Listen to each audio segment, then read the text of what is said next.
Chers poolers, bienvenue à cette deuxième capsule d'analyse du pool virtuel de hockey présenté par le LAN ETS.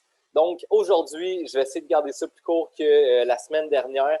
Ce qu'on va faire ensemble, un petit peu le même principe, on va voir le top 5 des meilleurs attaquants, des défenseurs et des gardiens.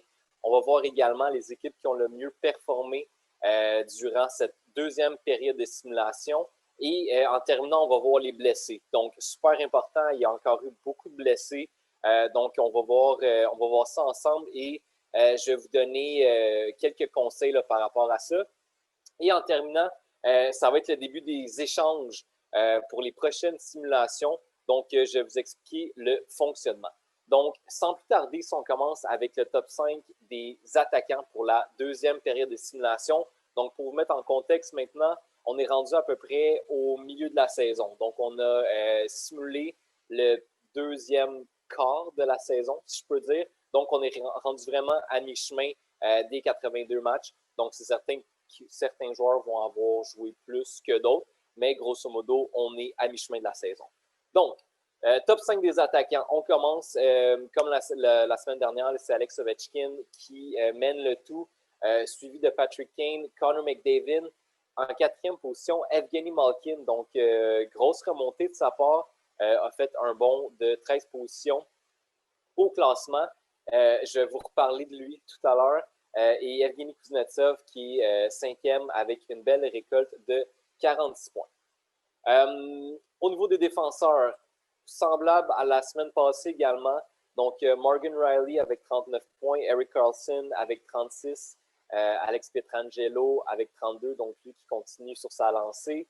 Drew Doughty avec 30, lui aussi belle remontée, là, un bon de 5 positions au classement.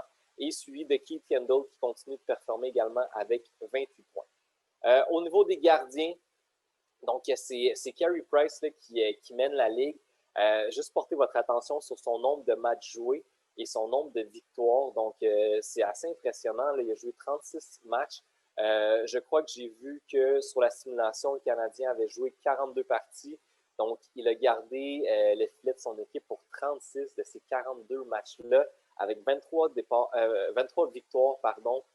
C'est vraiment impressionnant. Donc, c'est lui qui je ne vais pas dire qu'il domine parce qu'il est tout juste devant Ben Bishop, mais c'est vraiment une grosse récolte de points de son côté. Donc, justement, en deuxième, Ben Bishop des Stars de Dallas, suivi de John Gibson des Ducks d'Anaheim, quand même assez surprenant. On le retrouve au troisième rang.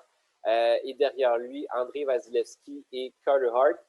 Carter Hart aussi, il va falloir qu'on en rediscute tout à l'heure. Et suivi de Robin Leonard. Donc, j'ai évidemment mis 6 gardiens parce que Hart et Leonard ont le même nombre de points à 29. Au niveau des équipes, les Flyers de Philadelphie qui sont au premier rang, je crois qu'il y a seulement un joueur qui l'a sélectionné, donc c'est Quentin Gaillot. Félicitations, c'est un excellent choix. C'est les Flyers de Philadelphie qui se retrouvent au premier rang avec une récolte de 49 points, suivi des Maple Leafs de Toronto qui gardent leur second rang. Ensuite de ça, on trouve les Stars de Dallas, les Capitals de Washington qui ont diminué un petit peu. On se souvient la semaine dernière, c'est eux qui étaient au premier rang. Et en cinquième position, le Canadien de Montréal, donc nos glorieux là, qui se retrouvent en cinquième position. Parfait. Je saute tout de suite aux blessés. Je veux qu'on passe un petit peu plus de temps à ce sujet-là parce qu'il y a quand même des grosses blessures, là, puis on doit vraiment s'y attarder. Donc, on vient tout juste de voir que Evgeny Malkin était parmi les meilleurs pointeurs de la Ligue, donc elle a fait un bon fulgurant. Malheureusement, il s'est blessé pour une durée indéterminée. Donc, je vous ai mis là, un petit conseil de l'analyste, comme vous pouvez voir sur le tableau. Donc, moi, ce que je suggère, c'est carrément de l'échanger, même si on voit qu'il y a eu de bonnes performances. Blessé pour une durée indéterminée, ça peut être très, très long. Il y a d'autres joueurs de la catégorie des vétérans qui performent très bien. Je pense d'emblée à Alex Ovechkin et Patrick Kane, donc notre meilleur et deuxième pointeur. Donc, si vous avez Evgeny Malkin, pensez-y même pas, échangez-le tout de suite. Allez prendre Ovechkin ou Kane, mais il faut absolument l'échanger. On poursuit avec Brendan Gallagher, donc de la catégorie des joueurs de la Sainte-Flanelle. Blessé pour un petit 3 matchs. Donc, moi, je vous suggère de le conserver Évidemment, 3 matchs, c'est pas beaucoup. Et puis, c'est un des joueurs qui performe le plus dans sa catégorie. Donc, gardez-le. Même chose pour Tyler Toffoli, blessé un petit 5 matchs dans la catégorie joueur qui sera un pied par les fans du CH. Donc, 5 matchs, c'est pas tant. Comme Gallagher, Toffoli est un des meilleurs joueurs de cette catégorie. Donc, gardez-le. Si on poursuit avec Mark Stone, donc de la catégorie à ne pas sous-estimer, de son côté, blessé 16 matchs, échangez-le. Ça ne vaut pas la peine de le garder. Même chose qu'au sujet d'Evgeny Malkin, il y a des bons joueurs dans sa catégorie, dont Evgeny Kuznetsov, qui est le centre d'Alex Ovechkin. Donc, ça serait un excellent choix. Donc, de mon côté, si vous avez Mark Stone, échangez-le. On poursuit avec Pierre-Luc Dubois, donc de la catégorie québécois pur laine, qui est absent pour un 5 matchs encore. C'est pas beaucoup, mais si vous voulez prendre un risque et l'échanger, ça pourrait peut-être valoir la peine. Anthony Manta et Jonathan Marchessault performent très bien dans cette même catégorie-là. Donc, si vous êtes prêt à faire prendre un petit pari, là, échangez-le.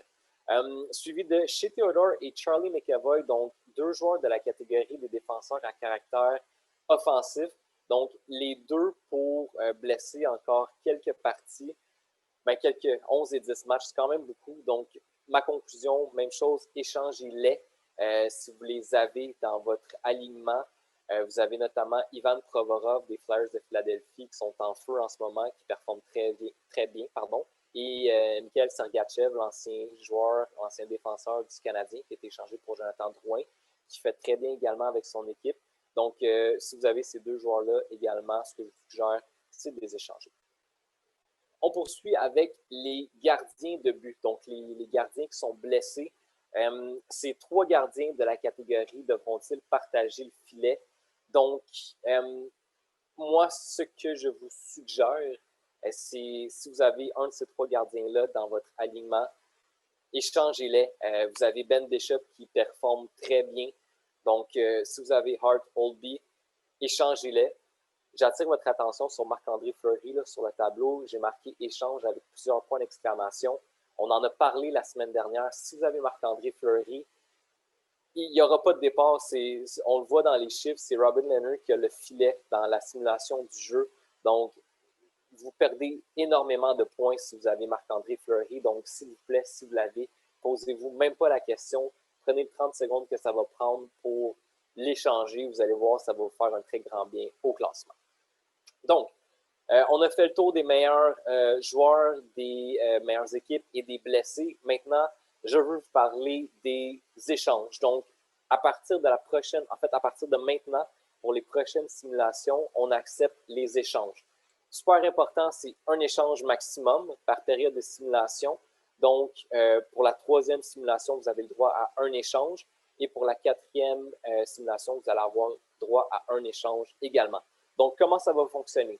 Par courriel, on va vous envoyer un lien pour un Google Form. Donc, un petit peu le même principe que lorsque vous avez fait vos choix pour votre alignement au complet. Donc là, ce que vous allez devoir faire, c'est dire quel joueur vous voulez changer et quel joueur vous voulez acquérir. Super important, la seule règle, c'est que, évidemment, les joueurs doivent être de la même catégorie. Donc, si par exemple, vous avez Evgeny Malkin de la catégorie les vétérans, il faut absolument aller chercher un joueur de la catégorie les vétérans. Donc, par exemple, Alex Ovechkin, Patrick Kane, Sidney Crosby ou Steven Stamkos. Donc, je ne pourrais pas dire, je veux échanger Evgeny Malkin pour Connor McDavid. Donc, super important, il faut que le joueur que vous allez chercher soit de la même catégorie que le joueur que vous échangez. Si malheureusement, vous avez fait une erreur puis que vous êtes trompé de catégorie, l'échange va être annulé, on ne va pas l'appliquer. Donc, au niveau des points des joueurs, vous allez avoir le nombre de points que les joueurs vont faire pour les prochaines simulations. Donc, vous n'allez pas avoir les points rétroactifs des joueurs qui ont fait dans la dernière simulation. Donc, par exemple, si j'ai Evgeny Malkin, je reprends mon exemple, j'ai Evgeny Malkin que je vais changer pour Alex Ovechkin, je vais avoir les points d'Alex Ovechkin pour la simulation 3 et 4. Je ne vais pas avoir les points d'Alex Ovechkin pour la simulation 1 et 2. Je vais vous demander date limite pour faire cet échange-là pour la 3e simulation.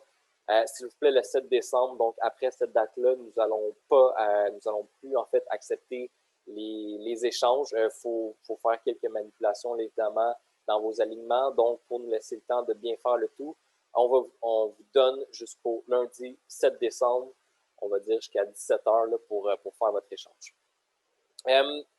J'espère que vous avez remarqué que sur le site web du centre sportif de l'ETS, qu'on a mis les classements, donc classement des couleurs et classement des joueurs. Donc, même chose, vous allez pouvoir vous référer à notre site web pour pouvoir consulter le tout.